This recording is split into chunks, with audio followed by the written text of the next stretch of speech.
President സ്ഥാനത്തേക്ക് Donald Trump മടങ്ങിയെത്തിയതിനു പിന്നാലെ അമേരിക്കയിലെ ഇന്ത്യൻ വിദ്യാർത്ഥികൾ പാർട്ട് ടൈം ജോലികൾ ഉപേക്ഷിക്കുന്നത് വർദ്ധിക്കുന്നതായി റിപ്പോർട്ട്. കുടിയേറ്റക്കാരെ നാടുകടത്തുമെന്ന ട്രംപിന്റെ നയവും ഭീഷണിയും കാരണമാണ് ഇന്ത്യൻ വിദ്യാർത്ഥികൾ പാർട്ട് ടൈം ജോലികൾ ഉപേക്ഷിക്കുന്നതെന്നാണ് റിപ്പോർട്ടുകൾ പറയുന്നത്.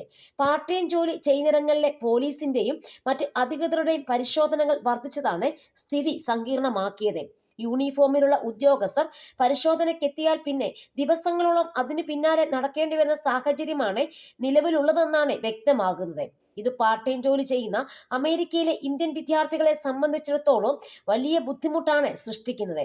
എല്ലാ രേഖകളും ഉള്ളവർക്ക് പോലും കാര്യങ്ങൾ അത്ര എളുപ്പം പരിശോധനകൾ കഴിയില്ലെന്നും റിപ്പോർട്ടുകൾ ചൂണ്ടിക്കാട്ടുന്നു. ജോലി സ്ഥലങ്ങളിലെത്തുന്ന ഉദ്യോഗസ്ഥർ വിദ്യാർത്ഥികളുടെ ഐഡികൾ കാണണമെന്ന് പറഞ്ഞു തുടങ്ങുന്ന പരിശോധന വിവിധ ഘട്ടങ്ങളിലേക്ക് ഇപ്പോൾ നീളാറുണ്ട്. അധികാരികളുമായുള്ള ഏറ്റുമുട്ടൽ ഭയന്ന് വിദ്യാർത്ഥികൾ പാർട്ട് ടൈം ജോലി ഉപേക്ഷിക്കുന്നത് വളരെയധികം കൂടുതലായിട്ടുണ്ട് എന്നാണ് റിപ്പോർട്ടിൽ പറയുന്നത്. ഇന്ത്യൻ വിദ്യാർത്ഥികളുടെ മാത്രം കാര്യമല്ല, അമേരിക്കയിലെ വിദേശ വിദ്യാർത്ഥികളുടെ എല്ലാം കാര്യം ഏറെക്കുറെ ഇങ്ങനെ തന്നെയാണ്.